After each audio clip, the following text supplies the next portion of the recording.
की माझ्या पैशांवर मी हक्क सांगणार, घरामध्ये हिस्सा घेणार, त्यामुळे मला पैसा देणार म्हणजे देणारच.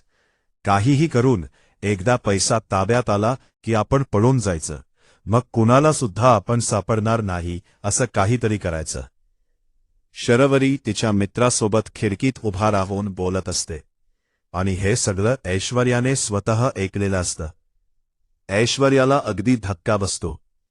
पैसा मिळाला की आपण फरार व्हायचं, एवढा शब्द ऐकल्यावर ऐश्वर्याला इतका धक्का बसलेला असतो.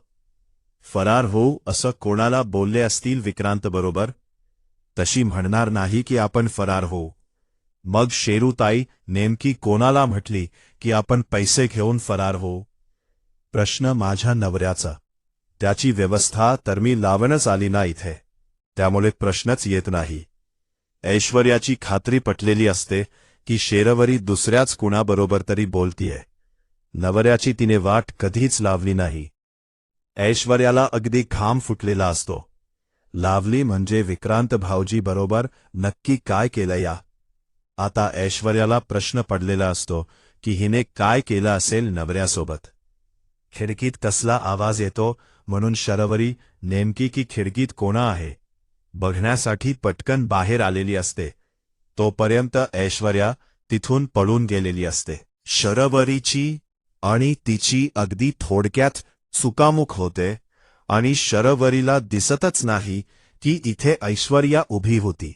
कोणी माझं बोलणं ऐकलं असेल, कोणाला माझा खरा चेहरा कळालाय हे तिला कळालेलं नसतं. कोणीतरी इथे उभं होतं एवढं मात्र तिला माहिती असतं. पळत पळत आलेली असते जानकीकडे. जानकी, अगं ऐश्वर्या, काय झालं? एवढी काय धाप लागली आणि कशाला घाबरली? कोण तुझ्या मागं लागलंय? एवढं रिलॅक्स हो आधी, मग बोल. आधी रिलॅक्स हो ऐश्वर्या, केवढा दम लागलाय. थांब, तुला पाणी देते. नकोय मला पाणी, की मला फार महत्वाच्या विषयावर बोलायचंय. अगं ऐश्वर्या, जरा शांत हो आणि मग सांग. आलेली असते शर्वरी. ऐश्वर्या इतकी घाबरते. शर्वरीला बघून ऐश्वर्या का घाबरली? ऐश्वर्या काय झालं तेच विचारती. एवढी काय घाबरली आहे? ती शर्वरी माणसं काही सांगतच नाही. ती एवढी काय घाबरली आहे ती म्हणते. अग ऐश्वर्या, सांग की एवढं काय झालं ऐश्वर्या? म्हणते मीनं काळी मांजर पाहिली ना, मी खूप घाबरले. खूप भयानक दिसली मला ती. ऐश्वर्या, मांजर बघितला ना? मांजर बघितल्यावर एवढं कशाला घाबरायचं? मला तर असं वाटलं की भूत बघितलं की काय. मांजरीला कोणी घाबरत का ऐश्वर्या? शर्वरी मुद्दाम ऐश्वर्याला उलटे सुलटे प्रश्न विचारत असते आणि नेमकी काय बघितले, का घाबरलीये हे विचारण्याचा प्रयत्न करत असते. की काळी मांजरच बघितली ना ग, दुसरा काही नाही. नाही हो, खरंच काळी मांजरच बघितली. तिची खूप भीती वाटते लहानपणापासून, आणि अचानक माझ्या अंगावर आल्यामुळे तुम्ही अजूनच घाबरले. मांजर बघणं अशुभ असतं ना, मग मला अजून भीती वाटली. मग मी आले इकडे पळत. म्हणते असं काही नसतं, सगळ्या अंधश्रद्धा आहेत. मांजर वगैरे अपशकून असं काहीच नसतं. जानकी वहिनी, असं कुठे काय असतं की लगेच बोलायला लागते? ऐश्वर्या अंधश्रद्धेवर कधीपासून विश्वास ठेवायला लागली. उगाच काहीच डोक्यात आणू नको. वनस म्हणताय ते बरोबर आहे. अंधश्रद्धा ही फक्त काळी मांजर अपशकून वगैरे काहीच नसते. ओ रिक्ट केलं, कळाल, माझी चूक. मी तिच्या खांद्यावर हात ठेवलेला असतो ऐश्वर्याच्या, आणि ओके नागस विचारते. ऐश्वर्या आता घाबरते. शर्वरीला एवढं डेअरिंग, एवढं सगळं करून सुद्धा ती ऐश्वर्याच्या मागे आलेली असते. ओके, मी फक्त मांजरमुळे घाबरले, पण मी आता रिलॅक्स. शर्वरी म्हणते, मी पर्स घेऊन आले, मग आपण जाऊया मंदिरामध्ये. जानकी म्हणते, हो, एवढ्या कपड्यांच्या घड्या घातल्या की आपण लगेच निघूया. शर्वरी म्हणते, हो, आपण लगेच जाऊया. मी पुढे जाते आणि थांबलेली असते ऐश्वर्या आणि जानकी नेमकी काय बोलतात. काय ऐश्वर्या, मांजरीला कोणी घाबरत का? मांजरीलाच घाबरले जानकी. मी मांजर होती, पण इतकी भयानक होती ना ती. मला असं वाटलं मला काही चावणार की काय. काळी मांजर बघितलंय ना की मला भीती वाटते. जानकी, ऐश्वर्या, काय मांजर वगैरे. आता शर्वरी रिलॅक्स झालेली असते की खरंच हिने मांजरीलाच बघितल्या म्हणूनच ही घाबरली आहे. एवढा घाम फुटलाय. ऐश्वर्या, काय एवढं कोणी घाबरत का? धावत आले ना म्हणून ठीक आहे. मला काय झालंय का जानकी? दारात उभा राहून गप्पा ऐकत असते.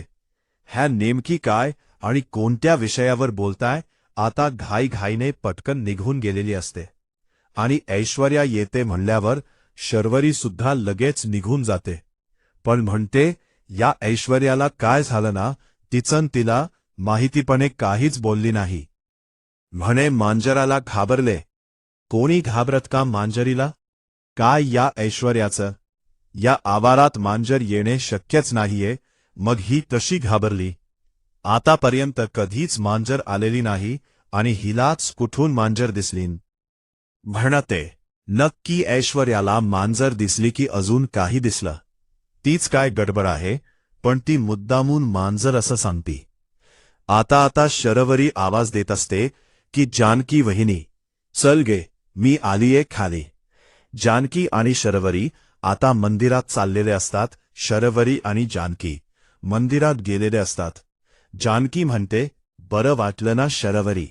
म्हणते, हो, खूप चांगलं वाटलं, रिलॅक्स फील आलं. बघ जानकी बहिणी, मला जरा बोलायचं तुझ्याबरोबर. बोला ना. वनसन, एवढं काय त्यामध्ये बसून बोलायचं का? हो, बस की खाली बस, निवांत बोलूया आपणेच. म्हणजे काय थँक्स म्हणायचं, बाकी काहीच नाही गे. फक्त थँक्स म्हणायचं. कशासाठी म्हणायचं वनसन? अगं तू माझ्यासाठी किती काय केलंय आणि मला म्हणते की थँक्यू. कशासाठी नाना आणि आई जे म्हणताय ना ते मला पटायला लागल्या.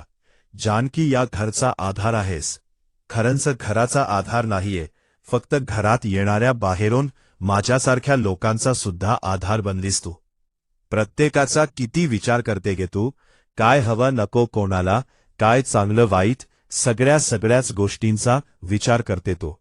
सर, तुम्ही सुद्धा घरातली व्यक्ती आहात.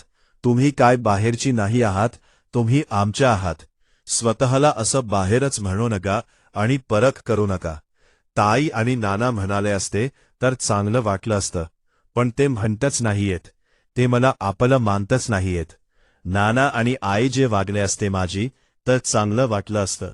ते परक्यासारखी वागताय आणि असं वागताय की मी त्यांना नकोशी झाली आता.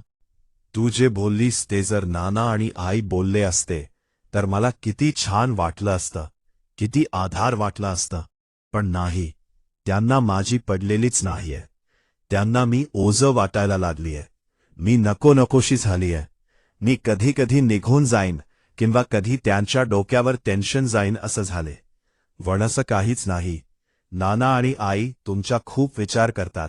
दोघांच्याही खूप प्रेम आहे तुमच्यावर, पण तुमचा काहीतरी गैरसमज झालाय. जानकी, तू उगाचच माझी समजूत काढू नको. मलाही चांगलं माणसं कळतात, कोण कसं आणि कोण कसं नाही. उगाच तुझ्या सासू सासऱ्यांची बाजू घेऊ नको. नाना आणि आईला मी नकोशी झाले. माझ्यावर शंका काय घेतात, नको ते प्रश्न काय विचारतात, मला लगेच कळत की बोलण्यात. त्यामुळे तू जानकी त्यांची बाजू घेऊच नको. तुला आत्ताच सांगते मी, माझ्यापेक्षा जास्ती विश्वास तुझ्यावर आहे. जानकी, मी जर काही म्हटले तर त्यांना पटणार नाही किंवा ते आवडणार सुद्धा नाही. पण तू काही बोलली की एका मिनिटात सगळं पटून जाणार. कळत का आम्हाला काय म्हणायचं जानकी? जानकी, तसं नाही. वंच, सगळ्या प्रॉब्लेम मध्ये निदान तू तरी एवढ्याचा तरी विश्वास ठेवला. एवढी तरी माझी काळजी पडतेय. नाना आणि आईला अजिबात माझी काही पडली नाहीये. उलट मी खोट बोलती काहीतरी, मतलब साधती असंच त्यांना वाटतं. विश्वास नाहीच त्यांचा. खरंच मला असा वाटायला लागलं. जानकी, या घरात, अख्ख्या घरात तुझ्या एवढा चांगुलपणा कोणाकडेच नाहीये आणि चांगुलपणा तुझ्या एवढा कोणी दाखवू शकत नाही. फक्त तू आणि तू एकटीच की सगळ्यांना समजावून घेते, तेही अगदी स्वच्छ मनाने. नाही असं नाही, पण उगाच काही गैरसमज करू नका प्लीज. प्रत्येकामध्ये खूप माया आहे, खूप समजदारपणा आहे. आपापल्या पद्धतीने सगळेच प्रेम करतात. प्रत्येकाला तुमचा विचार आहे. उगाचच काही गैरसमज करू नका. वेळ द्यायचा सगळ्यांना, बरोबर? सगळे काय तुमच्याबद्दल विचार करतात तुम्हाला कळणारच की वेळ द्यायलाच हवा आहे ना. आणि सगळ्यात महत्वाचं, तुम्ही काळजी करू नका, सगळं काही ठीक होणार आहे. जाऊ दे. तुझ्या मनात नाही ना माझ्याबद्दल काही शंका वगैरे? तुला खात्री आहे ना माझी वनस? कसली शंका आणि कसलो काय? मग झालं तर तू माझ्यावर विश्वास ठेवते म्हटल्यावर अख्खं जग माझ्या बाजूने बघ. बोललीस का गे माझ्या वतीने? नानांशी पैशाचं काय करायचं? काय नाही. काही बोलणं झालं की नाही तुमचं? नानांनी काही सांगितलं की नाही तुला? कारण मी तर काही बोलणार नाही त्यांच्याशी. ते अजिबात माझ्याशी चांगलं वागत नाहीये म्हणते. हो, मी बोलले की, पण कसं आहे ना वनस, रक्कम खूप मोठी आहे. 1.5 कोटी रुपये साधी सुधी गोष्ट नाहीये. रक्कम ही खूप मोठ्या प्रमाणात आहे. त्यामुळे नाना म्हणतायत द्यायचा आधी जरा विचार करायला लागणार. शांत डोक्याने विचार करून काय तो निर्णय घेणार. घाई गडबडीत गोंधळात मी कोणताच निर्णय घेणार नाहीये. आणि मला जेव्हा खात्री पटेल, जेव्हा मला खरं वाटेल, तेव्हाच मी ते पैसे देणार आहे असं नाना स्पष्ट सांगतात. म्हणते हो ना, रक्कम खूप खूप मोठी आहे. बघितलं ना काय गोंधळ घालून ठेवलाय त्याने, आणि गोंधळ घालून पडून गेला. आणि मला ठेवलाय सगळं निस्तारायला. करोड साधी सुधी रक्कम नाही. माहिती, आणखी खरंच माहिती की रक्कम खूप खूप